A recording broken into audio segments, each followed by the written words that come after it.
My name is Clive Price, and I'd like to say either good morning, good afternoon, or good evening to you, uh, depending on which time zone that you're in.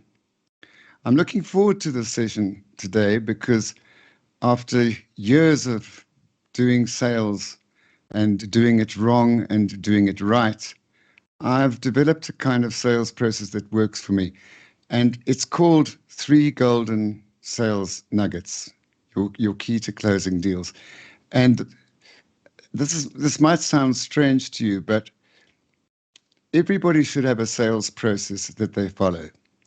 And what's intrigued me for years is when we go and meet sales managers, sales directors, or whatever it might be, and we ask them, "Do you guys have one robust process in place?" They tend to say, "Yes, of course we do. We've got a fantastic sales process." Then what you do is you do a little test. You go and ask 3 or 4 of their salespeople to write down what is your sales process from A to Z. And my goodness, you suddenly get such variance of opinions. So, what I want to accomplish today, my aims here are to first of all just check your sales process is correct. I will give you the 7 distinctive steps, and then we'll look at what do you think and what do I think are the 3 golden sales nuggets. And please, as Becky said, write any questions in the chat box. Feel free to ask anything. Take advantage. So let's go on to the 7 steps to closing. And obviously, we cannot earn any revenue if we haven't got a prospect. So prospecting and research is the bottom of the ladder. We need to have genuine prospects in there, not suspects. 2 is qualifying. What do we mean by that? That means qualifying. Are we talking to the right people? Are we talking to the key decision maker? Or sadly, are we talking to somebody who cannot make the decision? Number 3 is partnering. In today's world, especially where it's very lonely out there, clients like to have their salespeople working with them as a team of 2. And how do we go about partnering and working as a team of 2 rather than me trying to sell you something? Let's together work out what your challenges are and how together we can resolve them. 4 is the discovery phase. What exactly is the prospect kind of identified as their points of pain, or maybe they haven't identified them. Maybe we've got to identify them.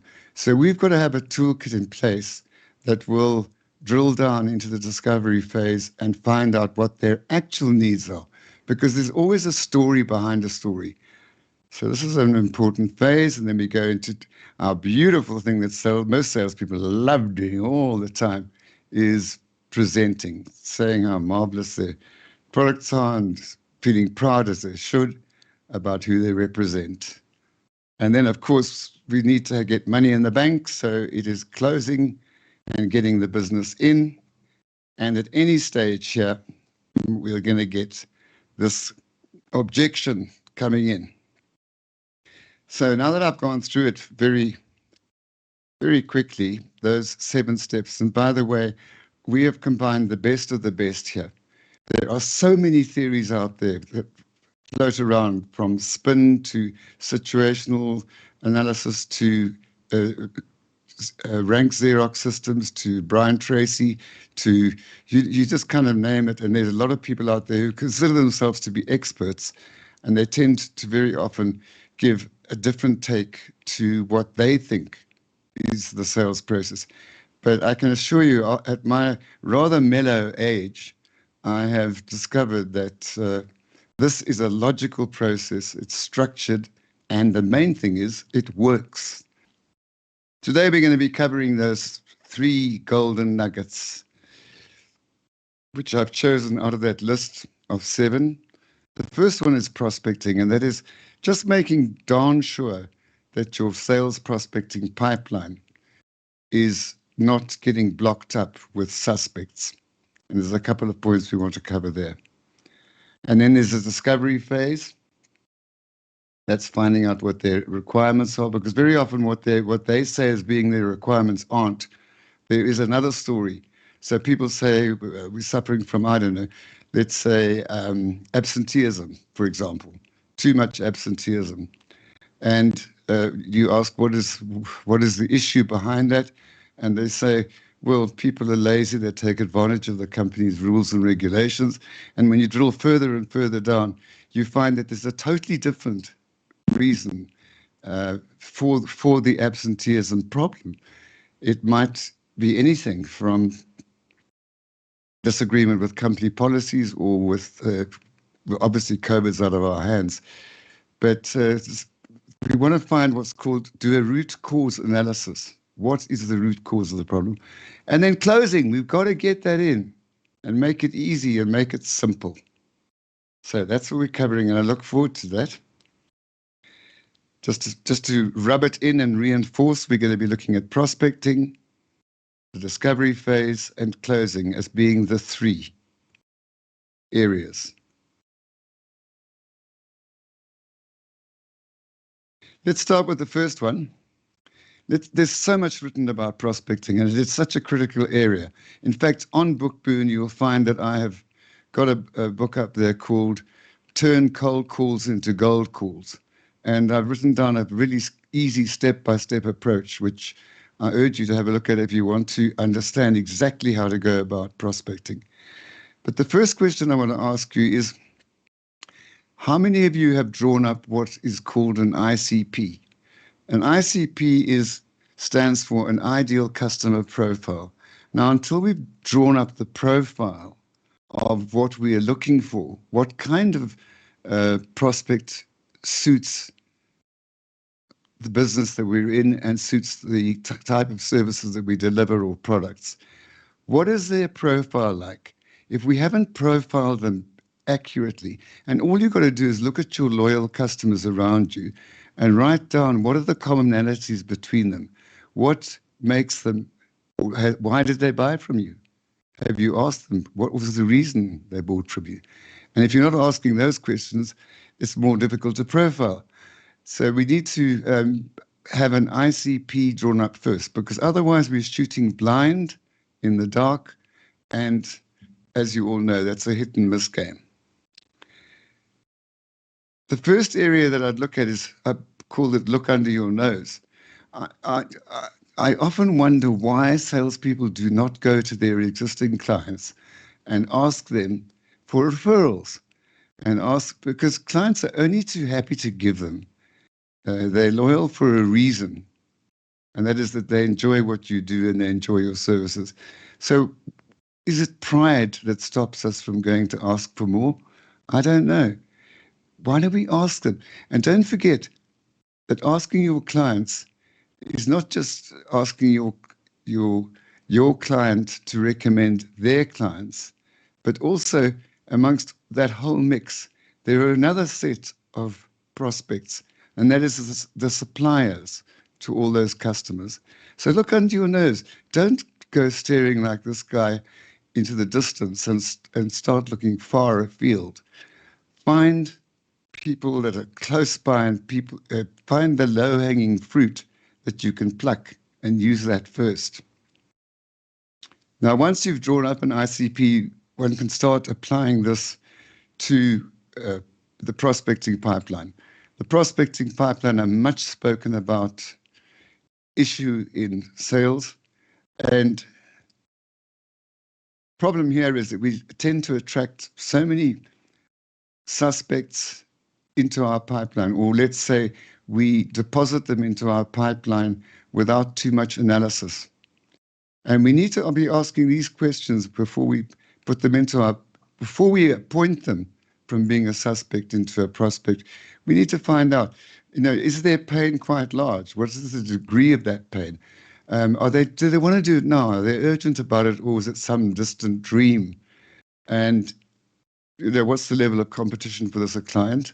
And also what, in terms of effort versus benefit, what is the benefit to cost ratio? What's the profitability for you? I just find that so many salespeople tend to put somebody who looks good into their prospecting pipeline, and the awful amount of time that's wasted on chasing up suspects. Time is your only commodity that you've got control over. So please, guys, use it with absolute discretion. Be ruthless with your time management. Learn to say no. Another acid test of how do you disqualify suspects from your pipeline. I'm using the word disqualify on purpose because there are too many suspects that don't pass this test. And it's called the man test. So what is the man test? The M stands for money. Have they got the money? Have they got the budget? The A stands for authority. Have they got the authority to make the decision? So often we deal with people who sound like they've got the authority, but in fact they haven't. And they keep us hanging on a string. And the problem is we keep on going back to see them. And you know why? It's usually because we like them and they like us. And it's also because they are telling us we're going to be making a decision soon. That's what we call in blunt terms a TIO. I want to think it over. Now, what do they want to think over if you've done a thorough job? Precisely what do they want to think over? And have the courageous conversation by asking them, whilst I'm with you, whilst I'm here, let's go through the issues that you want to think over. And you be challenging in that regard. I find salespeople are too nice, far too nice. You've got to learn to be a lot more ruthless. And the N stands for urgency. Do they want to do it now? So that's another little test which you can apply. There are many ways to go about doing this. We can do, obviously, our research properly and things like that. But I've found one method that served me so well over the years. It stands for open-ended questions. Who is responsible for? What are your thoughts on? When would you like this to occur? Why is this happening? That's a very powerful question.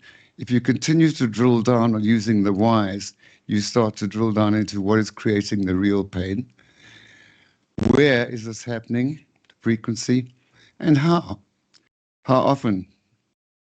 Now, if you just follow this recipe, sincerely, just this recipe, this will change your sales dramatically. Do not get into presenting unless you know what your target is. What are you actually presenting? What solutions are you providing that will answer and be a benefit to the problem areas? And until we've identified the problem areas first, right up front, we cannot present accurately.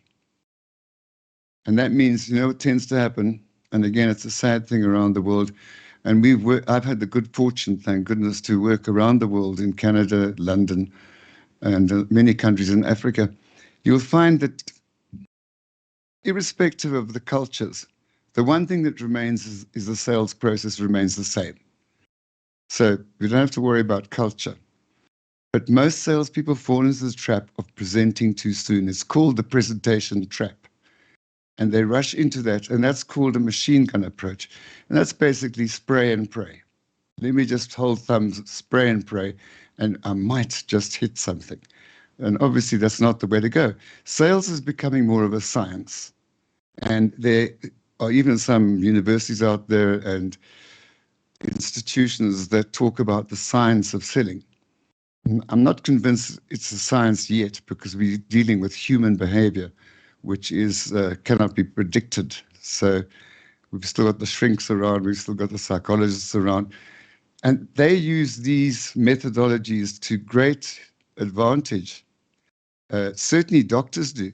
If you walked into a doctor and they just said to you, I think I know what's wrong with you, you're limping with your left leg, but you'll be fine in a few minutes if I give you these pills, how would you feel? You obviously would feel disappointed. I mean, they would ask, how long's the pain been going on for? Where is it happening? What happened? And so on and so forth. So the 5 whiskeys and a hotel is just an incalculably valuable tool for you to absorb, practice it, because you cannot get a yes or no response. It opens up conversations. It doesn't close them down. What I like to think about is that as a salesperson, you're basically building a bridge together with your prospect. And what that means is that you need to know what their real issues are.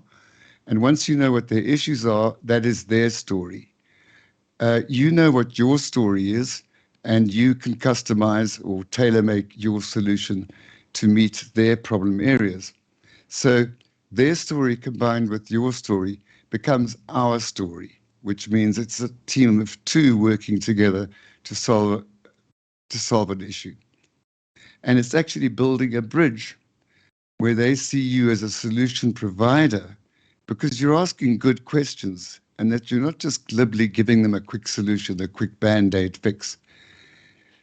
What you're really doing is what's called a gap analysis. Where are they now? Where do they want to be?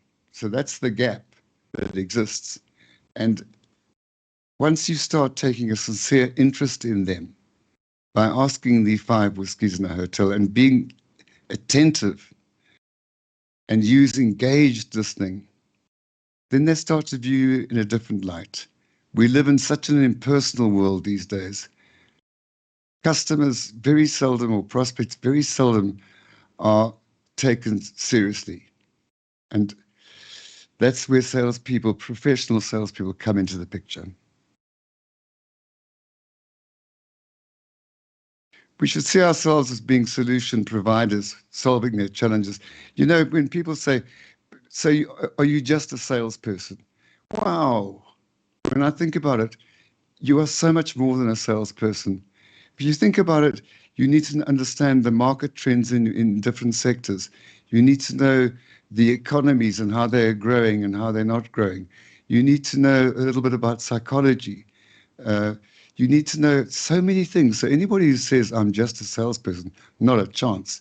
Professional salespeople are right up there with what's going on in the news, what's going on in the trending in the market, and very often are looked at to provide insights that add value to the prospect. Much, much more than what we just simply call a salesperson. It's not true. The pros study economies.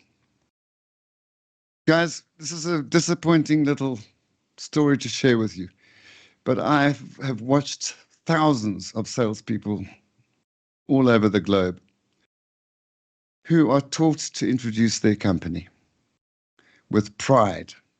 And they should, with pride. But please, for God's sake, keep it brief, because at the end of the day, they do not care.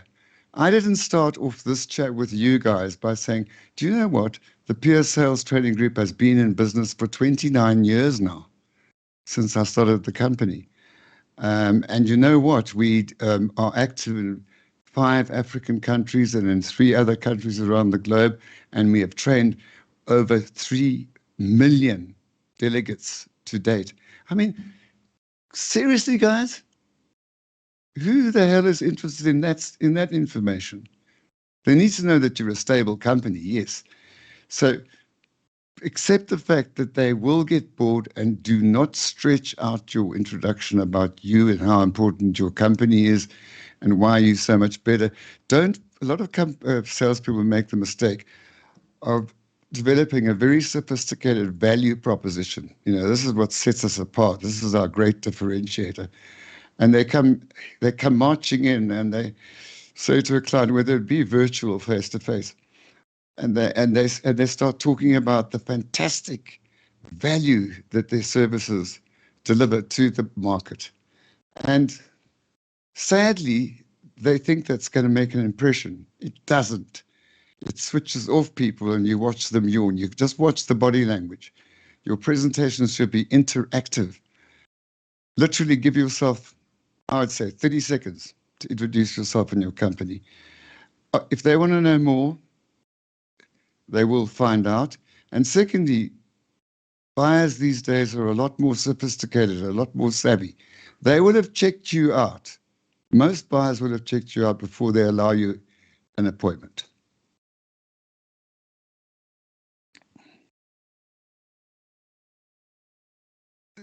this is very critical. You know, presentations that drone on for more than 10 minutes. The golden rule here is if you go on for more than 10 minutes, it's very likely people are going to get bored and switch off. So to invite constant feedback is always critical. And you know what?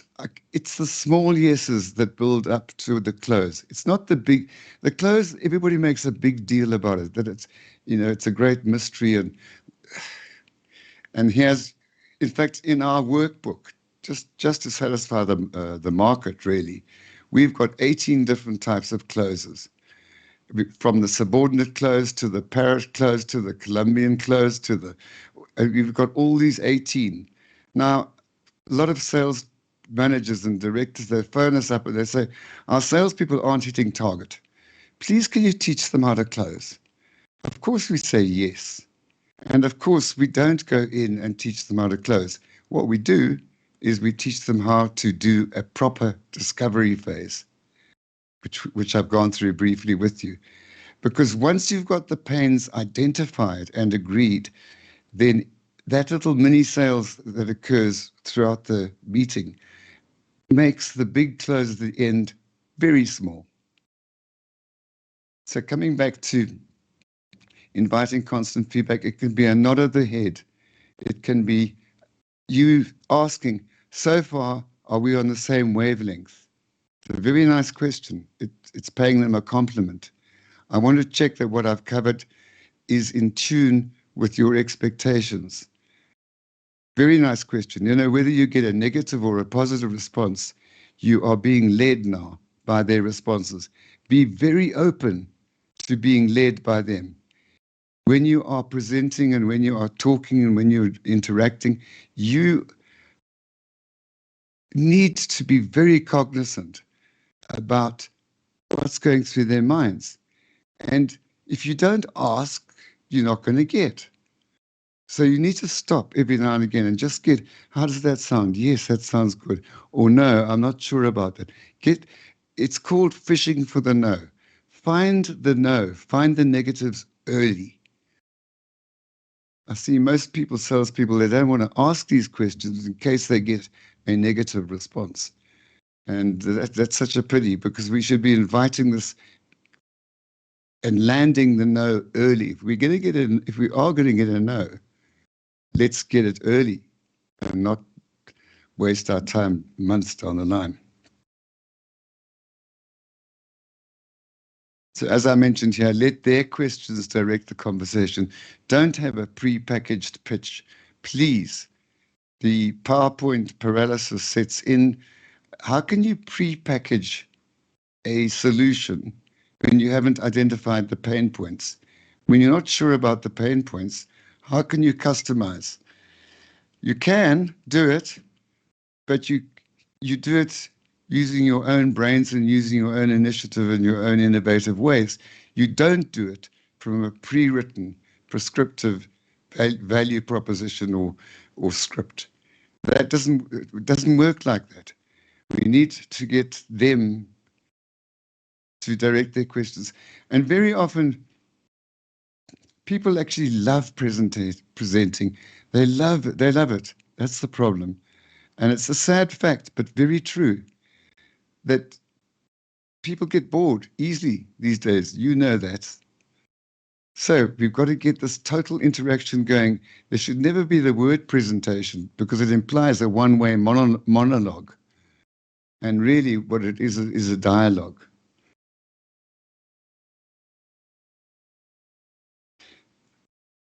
This is just to reaffirm the point that I made.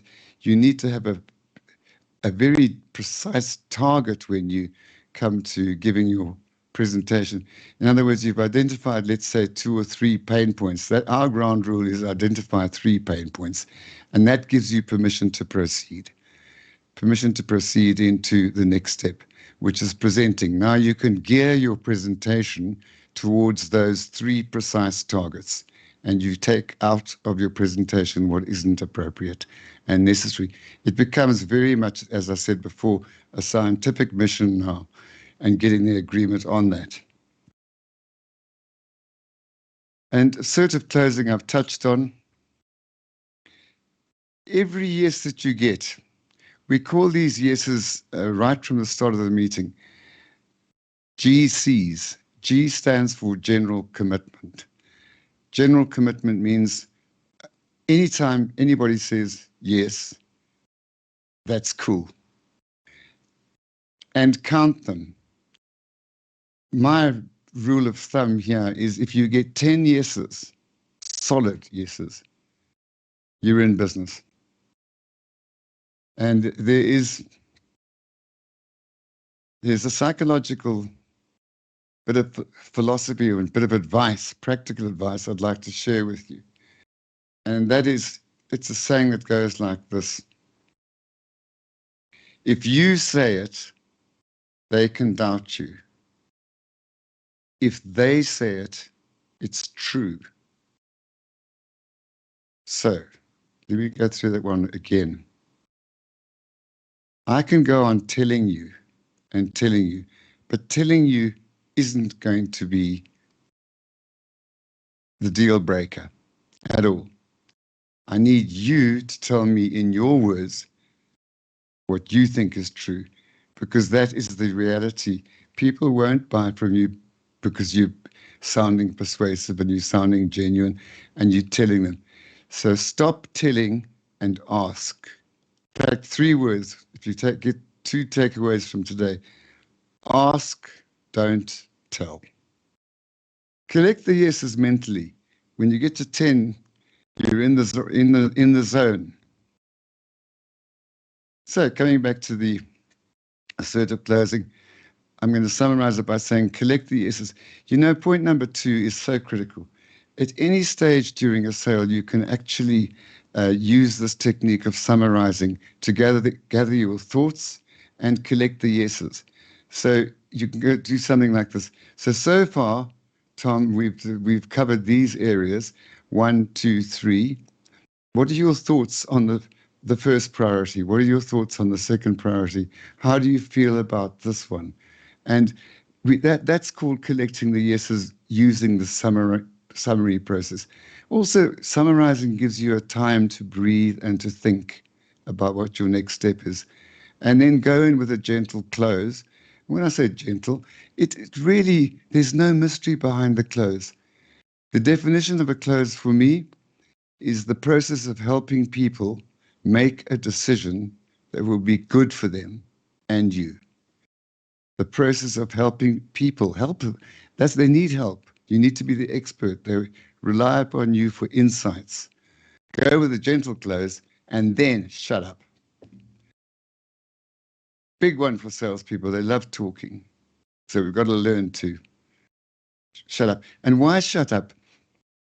Shut up is uncomfortable. If you ever try and do it in a meeting, you can practice it at home as well, is ask the closing question: would you prefer to start now, or would you prefer to start in early April? Is an alternative type close. It's a gentle close. And then shut up. Don't say another word, because silence is a tactical weapon. Silence becomes uncomfortable. And they say that the first person who speaks loses the argument. So let the silence come up. Somebody will speak, and let them be the first to speak. Because the problem is salespeople, a lot of salespeople, they talk themselves out of the deal by constantly giving them extra things to ponder on. Just give them the essentials. Pace of life these days is too fast. We need to focus on what the critical few things are. So there we go. Try and practice that. See if you can count to 10 without saying a word, and watch the silence grow. It's a beautiful tactic to use, especially with highly analytical people who are reluctant to talk and share and open up and be expressive. Use it with them and shut up and get them talking. So we've covered those 3 golden sales nuggets today. I really hope that you've got 2 or 3, maybe more, takeaways, and that you can implement them straight away.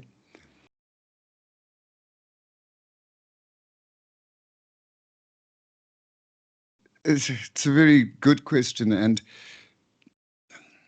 the answer is no. Let's say a limited no, but certainly leaning towards that.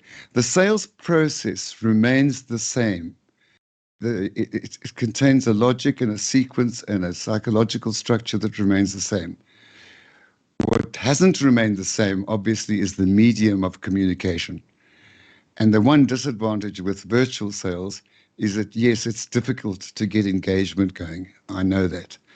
But essentially, the sales process might take a bit longer on virtual because you might have to have a few meetings to cover these different phases. But essentially, the process remains the same. It doesn't change.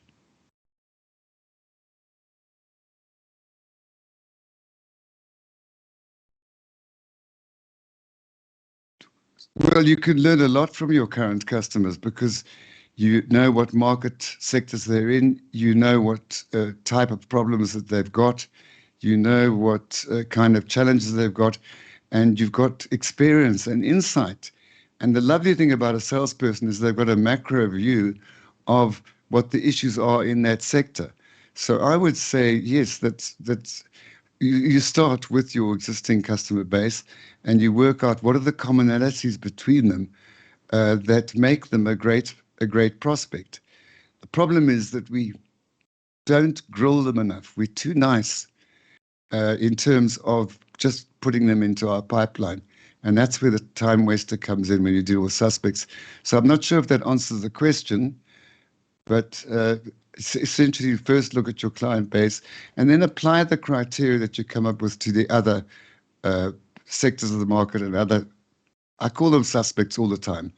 I believe it's a salesperson's incredible responsibility to judge and evaluate, does this suspect deserve to be appointed as a prospect in my book? Because I'm going to spend time on prospects.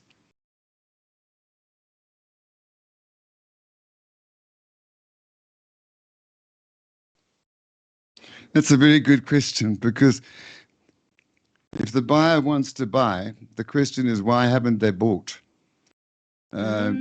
Yes, So that makes sense. it means that there's some blockage there. So don't be too casual about this one. If they want to buy and they're giving all the right indications and they want to buy, for God's sake, go ahead. Forget everything else. Go ahead and get the order. But in my book, I mean, information is free. It's accessible. You can find it anywhere. You can go and get answers to your questions that you've got, and you can go ahead and buy online, and you can have it in 3 or 4 days. So no, I would say that take the order, take the money, don't run. Take the money and stick with them. They might add value through extra baskets of products that they buy from you.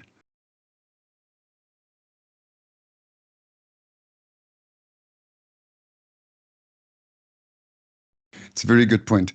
I would say that all the steps are equally important.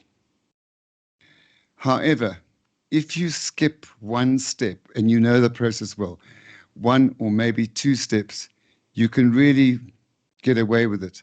When I say get away, you can kind of recover and you can go back. If you know the structure, you can go back to what you haven't covered. So there's a bit more flexibility there. If you leave out one step, say any of the steps. But with the 3 nuggets, if you cover those 3 properly, your chances of closing, which is really what it's all about, is our conversion ratio. The chances of closing go up to 80, 90% when you get that right. But I concur that all the steps are important.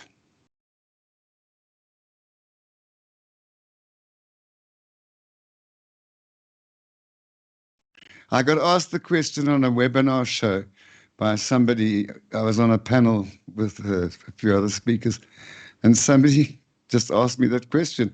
If you had to choose 3 which would be the most important, the most critical, the most crucial, etc. And I hadn't really thought about it because I'd come from the perspective that the 7 steps are all important. So it was more a bit of fun and a bit of game.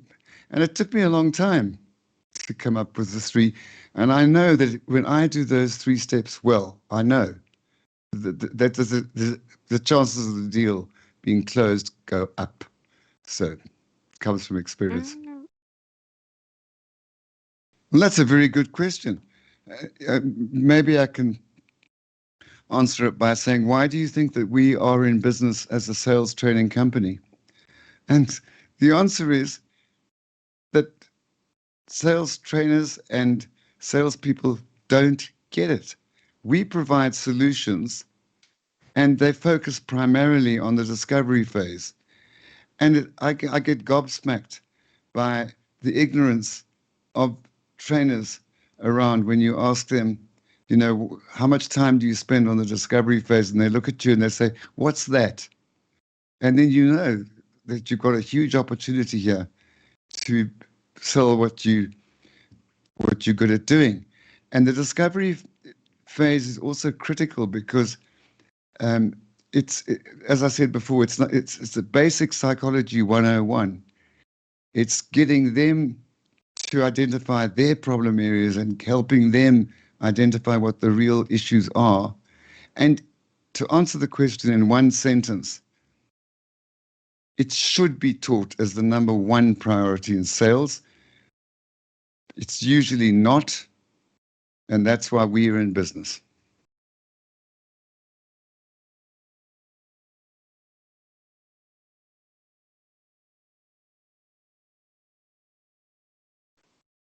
Look, this is called the foundation set of skills that are basic to having a solid foundation. So I would say that any company that doesn't do this from the onboarding stage or from even selection and recruitment stage, that doesn't get involved in discovering answers to this question that's been asked, is dumb. I mean, it should be the core part of every syllabus in sales. And even, we get requests from clients saying our salespeople are very advanced. They are really top pros. And we get them into a room, and before we know it, we play. Well, we've designed a little game that we play. We play the game, which sucks them into the trap. And what do you think the trap is? The trap is presenting. We say things like, show me your brochure. Tell me a little bit more about your company. Tell us how you can solve our problem. And salespeople go straight into it instead of having the willpower to say, yes, I will do that, absolutely. But let's first work out what the real issues are. So to me, it's non-negotiable. Discovery phase. Yeah, I'm using an extreme word with ruthless because one of the greatest qualities is empathy, which is probably the opposite of ruthless. But what I mean by ruthless is being more ruthless on ourselves and not letting ourselves become ill-disciplined about putting a suspect into the prospect pipeline because we like them. They're nice people. And you know what? They keep promising that they will buy. Do they ever buy? No. Very seldom. We like them. So when I use the word ruthless, I'm saying be ruthless about the way you go about disqualifying suspects because it's going to save you time. You've only got a limited amount of time, guys, and it seems to me these days the world's going at such a rush. You need to focus on the critical few people in your pipeline. It's not the volume in your pipeline. It's the quality in your pipeline that's important. So yeah, it's a good question. Be ruthless on yourself and also with other. I mean, you might have to say to a client that, and basically, do I have to drop you from our prospecting list is a question that my manager asked me today because we haven't had any forward movement from you for about 6 months. So would you like to stay on our prospect list or do you mind if we put you to some side and get back to you at a later stage? It's again a very good one, especially as we move into the virtual world more and more. Um, to get the feedback, to invite feedback. Again, I'd like to remind you that if you're asking for their feedback, it's paying them a compliment.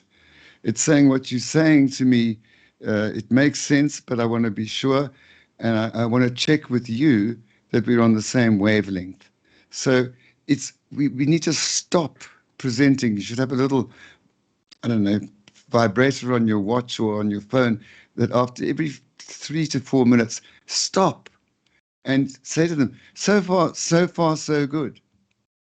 And you look at them, and you're either going to get that, and that is a yes, or you're going to get a negative. And if it's a negative, you can say, but Harry, you look a little bit worried here. What's exactly crossing your mind? So it's up to you to prompt a feedback loop all the time in the meetings. They should be totally interactive, not one-way. No, I think you've got to get the relevant yeses. So what you believe, okay, so what you believe that you've heard from them might not be accurate. You know, communication is always a very difficult thing. So how I interpret your feedback to me means I need to either go back to you and rephrase it and say, as I understand it, what you mean is A, B, C. Is that correct? Would be a polite way of rephrasing. And it is critical to have this feedback loop going because you want confirmation from all the time from the prospect that you are listening to them, you're talking their language, that you understand them, and that you're in a position to give insights to them, that you're much more than a salesperson. So yes, that feedback loop is critical. Okay, about me, that's all the nice stuff, etc. I'd say the key thing here is author of 3 books. All these books, Summiting Sales, Turn Cold Calls, etc., are available on Bookboon. We've got quite a lot of awards as being the best sales training company. So, that's all the nice, positive stuff. How do you get hold of me? It's quite simple, really, is type in my name, Clive Price, and Google will tell you where I am on LinkedIn. I'm pretty much all over the place. And yeah, I've said it, as I said there, just type in Clive Price, type in the peer group, or easier, send me an email, clive@mypeergroup.com. And what you can do, if you do send me an email, there is a little giveaway, which I'm very proud of. I just literally wrote this about 3 weeks ago, and that is the summary of each step on virtual sales and in actual sales of a checklist or a cheat list, if you want to call it a cheat list, but it's a cheat sheet. It's really a superb tool to manage your preparation time. Are you ready for the meeting? And it's about 4 pages long. If you send me an email, I'll absolutely love to give that to you.